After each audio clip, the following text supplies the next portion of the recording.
I've been wanting to make this video for a long time. Well, not so much the video, the actual process of what I'm actually doing, and that is sorting out the chassis. And what I mean by that is weather protecting it, getting rid of the dirt and the rust and protecting it with something that will prevent further rusting, because most of it underneath on the chassis is pretty good, but there are spots where it does need attention.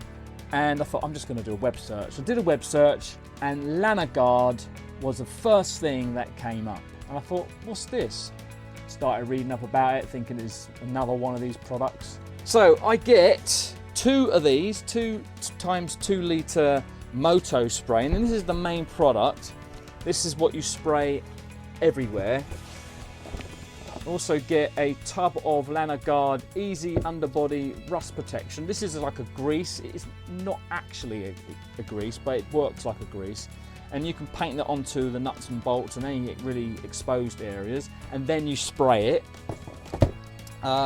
They also sent me the spray gun, so that goes into the bottle when you just spray, so no air compressor.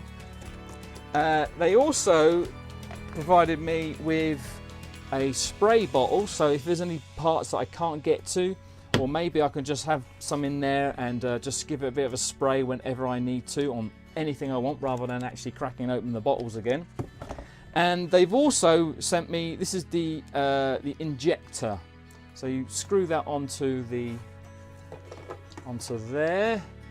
and now you have a 360-degree injector, so I can get into the nooks and crannies like this inside the actual chassis rails. So I just want to read out some of the features of Lanoguard, which really did, spark my interest in this product. It's natural, so it's actually made out of, as the name kind of suggests, it's made out of lanolin, which is made out of sheep's wool, fleeces, so it's natural. It hermetically seals the surface, so there's no oxidation or rust that can occur once it's on the metal. Salt, acid and alkaline and petroleum resistant. It's waterproof, of course, otherwise why would you have it? In fact, when you spray it with a jet wash, and it's jet wash resistant, it just runs off, the water just runs off. It's non-conductive, it's non-evaporative, it's heat resistant, it's non-perishable, so it's safe to use on rubbers and plastics. Oh, and the only other thing is that it smells of sheep. So the first thing I need to do, and I think this is going to be the hardest thing, is clean all the chassis.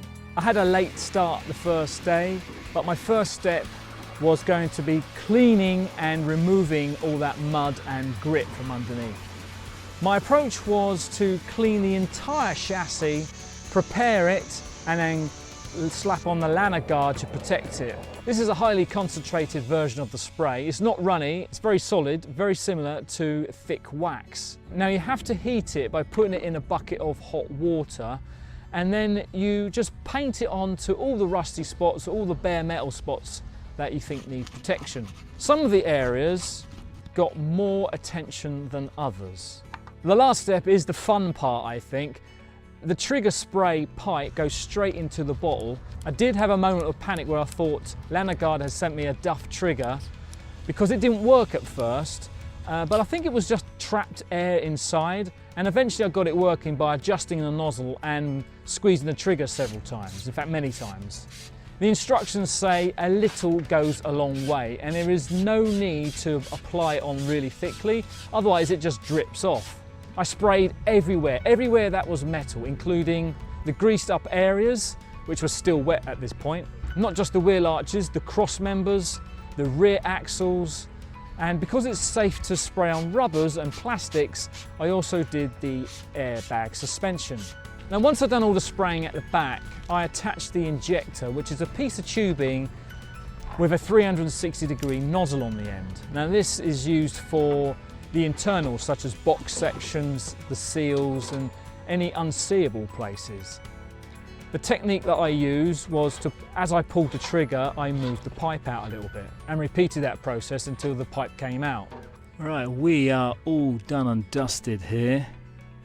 I think I've done a really good job, nice and clean, not just here but also under the gas locker. After you've done all the spraying, Lanoguard suggests that you do not drive your vehicle for 24 hours. And this is so that you can let the first part of the curing process complete. Now after 3 days, it's still slightly soft, but after 7 to 10 days, it's fully cured and it feels like candle wax.